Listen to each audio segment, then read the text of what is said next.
Hello everyone, welcome back to my YouTube channel.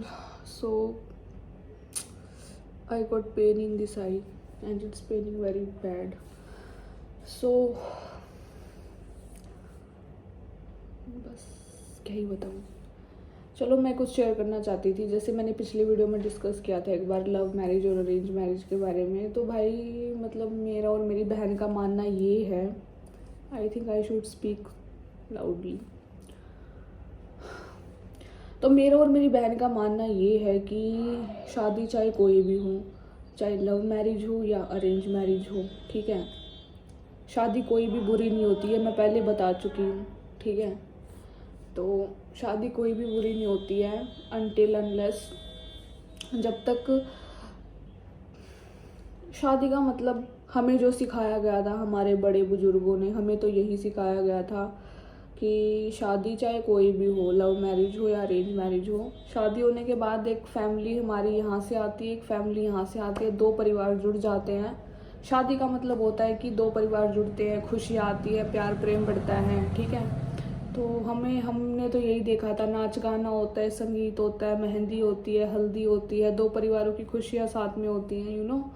तो हमने तो यही देखा था, यही सुना था और यही हमें सिखाया गया था. और हमें ये सिखाया गया था कि जैसे ही तुम्हारी शादी होती है, जैसे तुम यहाँ देखो, जैसे आज मैं यहाँ अपने माँ की सेवा करती हूँ या अपने फैमिली की सेवा करती हूँ, ये मेरी फैमिली है इसलिए मैं सेवा करती हूँ. और फॉर मी सेवा परमो धर्मः, सेवा मेरे लिए परमो धर्म है. हमें यही सिखाया गया है what ever the condition and situation is, कि हमारा सेवा करने का मतलब सेवा इज़ परमो धर्मः, ठीक है, सेवा करना हमारा परम धर्म है. तो हमें यही सिखाया गया था. एंड शादी कोई भी हो तो हमारा यही होता है कि आज अगर हम अपनी इस फैमिली को संभाल रहे हैं तो कल शादी के बाद उस फैमिली को संभालेंगे. सो बेसिकली शादी कोई भी हो तो उस शादी का कोई फ़ायदा नहीं है कि अगर तुम्हारा पार्टनर तुम्हारी फैमिली को ना संभाल सके, तुम्हें ना संभाल सके, तुम्हारे घर में ना आके रह सके, उस शादी का कोई फ़ायदा नहीं है, ठीक है. तो शादी का सीधा मतलब यही होता है कि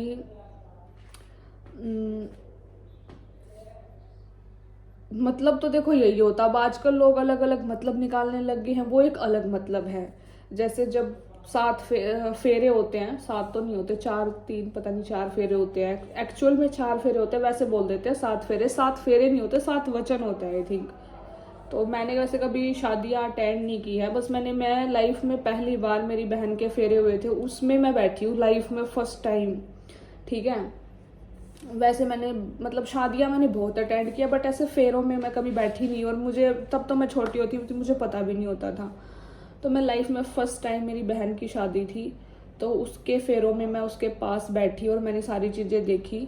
तो शायद चार फेरे होते हैं और बाकी वचनें होती हैं, कस्में वादे वादे होते हैं, ठीक है. तो उन कस्मों में वादों में यही तो होता है कि तुम उसकी फैमिली को संभालोगी, वो तुम्हारी फैमिली को संभालेगा, एंड तुम एक दूसरे का साथ दोगे, है ना, यही चीज़ें होती हैं. तो देखो हमारे हिंदू धर्म में यही रीति रिवाज हमें सिखाए जाते हैं. तो बेसिकली एक शादी का सही मतलब यही होता है कि तुम उसकी फैमिली को संभालोगी, वो तुम्हारी फैमिली को संभालेगा, तुम उसके सुख दुख में साथ दोगी, वो तुम्हारे सुख दुख में साथ देगा. यही होता है मतलब हमारे परिवार में तो देखो ऐसा ही है, बट हमें औरों का नहीं पता.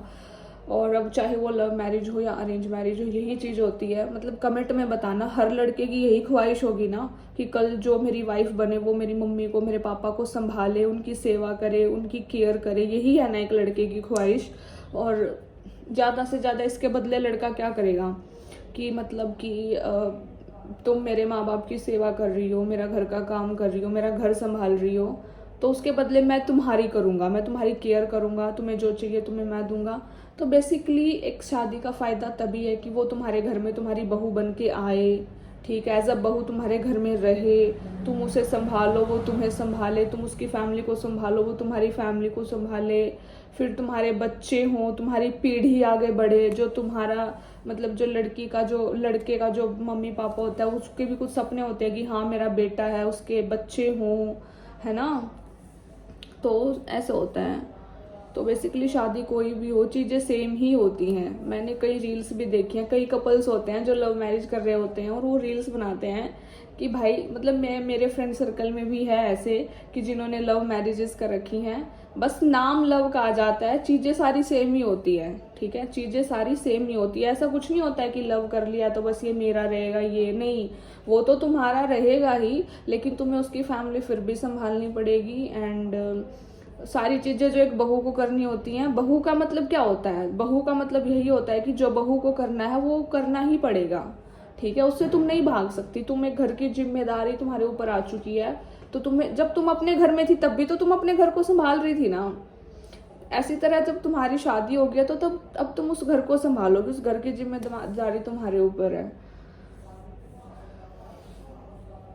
तो हमारे फ्रेंड सर्कल में भी लव मैरिजेज हो रखी हैं, लेकिन ऐसा नहीं है कि लव हो गया है तो अब अब वो बिल्कुल आज़ाद हैं, वो कुछ भी कर सकती है, नहीं, ऐसा कुछ नहीं है। लव का मतलब है बहू बन के, जैसे मतलब कुछ डिफरेंस नहीं है भाई। मेरे दोस्तों की लव मैरिज हो रखी है, ऐसा कुछ भी नहीं है कि मतलब कि वो लव हो गया तो बस अब वो कहीं भी जाए, नहीं, ऐसा कुछ नहीं है। पति के अंडर में ही रहती हैं, घर में ही रहती हैं, घर का सारा काम करती हैं। हाँ, पढ़ना लिखना है, पढ़ लिख सकती है, यही होता है भाई। मतलब हमने तो यही देखा है अपने आसपास, अब किसी और का कुछ हो आई डोंट नो, ठीक है। जितना हम और एक अपने ऊपर मत लेके जाया करो चीज़ों को, हर चीज़ को अपने ऊपर थोप लेते हो, ठीक है, अपने ऊपर मत लेके जाया करो, अपने ऊपर मत लेके जाया करो। मैं जस्ट आसपास का एक्सपीरियंस बताती हूँ जो है।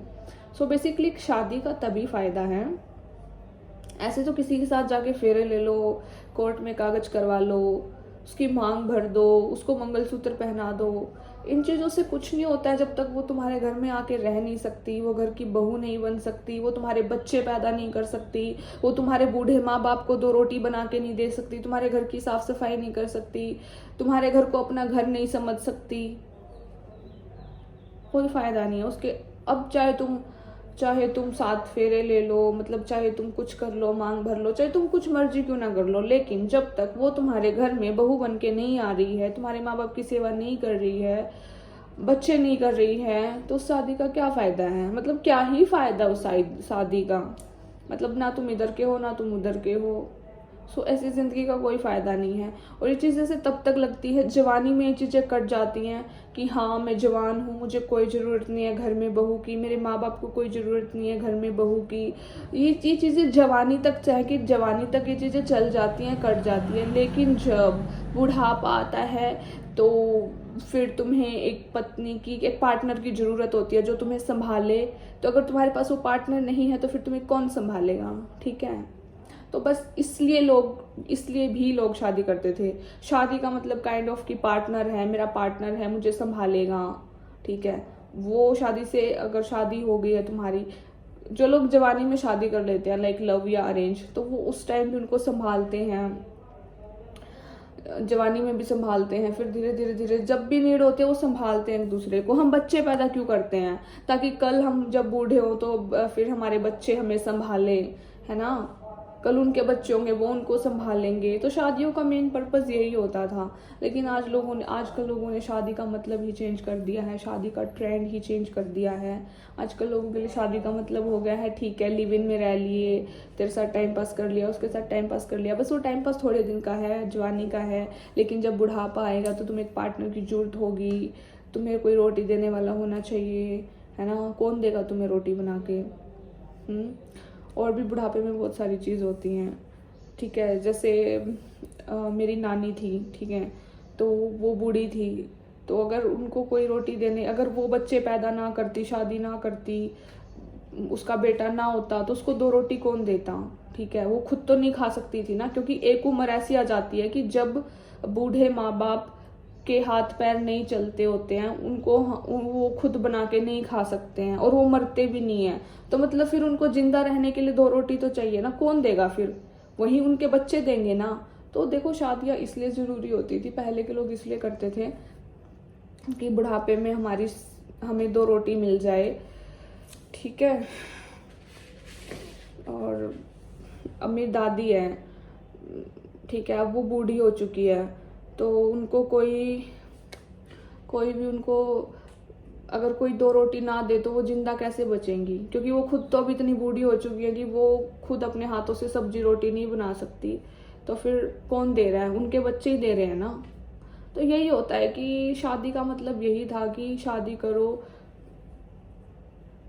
एक दूसरे के माँ बाप को संभालो, एक दूसरे को संभालो। शादी का मतलब ये होता है। शादी का मतलब ये नहीं होता है कि ठीक है तू अपने घर है, मैं अपने घर हूँ, एंड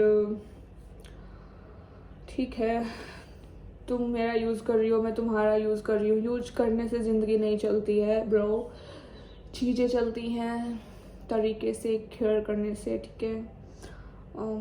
ऐसे ज़िंदगी नहीं चलती कि तुम वहाँ हो, मैं यहाँ हूँ।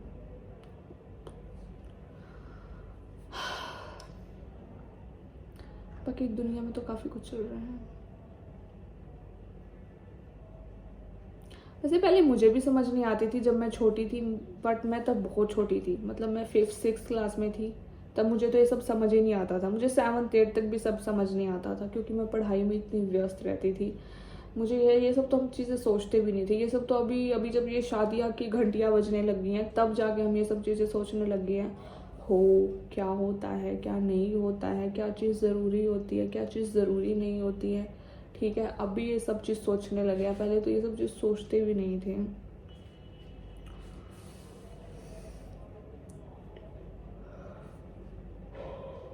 और एक लड़के का कमेंट आया था कि भाई इसको हमेशा ये सही लगती है, तो भाई मैं सही हूँ, मुझे पता है मैं सही हूँ, तू मुझे गलत साबित नहीं कर सकता, ठीक है। अगर मुझे लग रहा है ना मैं सही हूँ तो मैं सही हूँ, तू मुझे गलत साबित नहीं कर सकता, ठीक है। तेरे बोलने से मैं गलत होंगी भी नहीं, चाहे तू मुझे लाख बारी गलत बोल ले, मैं गलत नहीं होंगी। मैं सही हूँ तो मैं सही हूँ, और मेरे में कुछ बात है तभी मेरा सब स्टैंड लेते हैं, दैट्स इट।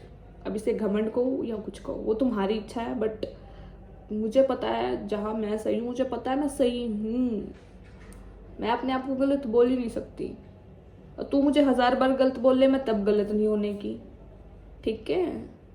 इतना मत जला कर भाई, ठीक है। और बाकी यार मैं अपनी थिंकिंग किसी पे थोपती नहीं हूँ, मैंने पहले भी 1000 बोला है। मैंने कभी ये नहीं कहा है कि भाई जो मेरे विचार है तुम धारण करो, नहीं, मैंने तो कभी भी नहीं कहा। अब जैसे मैं तो, मेरा क्या है, मैं तो अपना पता नहीं क्या क्या करती हूँ, मैंने तो कभी नहीं कहा तुम वो भी करो। मैं पेंटिंग करती हूँ, मैंने कहा तुम पेंटिंग करो, भाई तुम्हारा मन है, तुम्हारा मर्जी है, तुम्हारा जो मन है करो, ठीक है।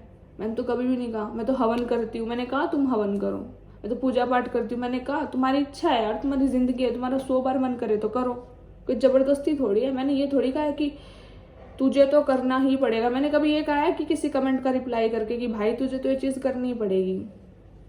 मैं हमेशा ही बोलती हूँ भाई सबकी अपनी सिचुएशन होती है, सबकी अपनी ज़िंदगी होती है, सबका अपना सिस्टम होता है।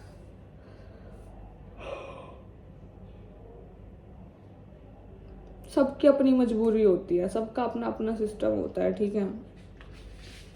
तो मैंने तो कभी किसी पे अपनी कोई चीज़ थोपी नहीं है कि तू ये भी कर, तू भी वो, तू भी ऐसे कर, तू भी वैसे कर। मैंने तो कभी नहीं सोचा यार ऐसे। तो ऐसे तो मुझे बेवजह गलत बोलोगे तो बोलते रहो, क्योंकि जब मुझे पता है मैं सही हूँ मतलब मैं सही हूँ, ठीक है। अब तुम किसी को ज़बरदस्ती गलत कह ही नहीं सकते, और गलत को तुम कभी ज़बरदस्ती सही नहीं कह सकते। जो जो जो जैसा है वैसा रहेगा। और मैंने कभी भी नहीं बोला कि भाई मैं पूजा करती हूँ तो तुम भी करो, मैं ऐसे करती हूँ तो तुम भी करो। नहीं भाई, सबकी अपनी ज़िंदगी होती है। तुम्हारा मन ना पूजा करने का करो, नहीं करना मत करो। तुम्हारा मन ना पढ़ने का पढ़ो, नहीं पढ़ना मत पढ़ो। तुम्हारी ज़िंदगी है यार, मैं कौन हूँ? मैं कोई नहीं हूँ यार। और मैं तो कह रही हूँ मेरी मानना भी मत कभी। तुम्हारा जैसी ज़िंदगी है, तुम्हारा जैसा मन है, तुम वैसे करो, दैट्स इट।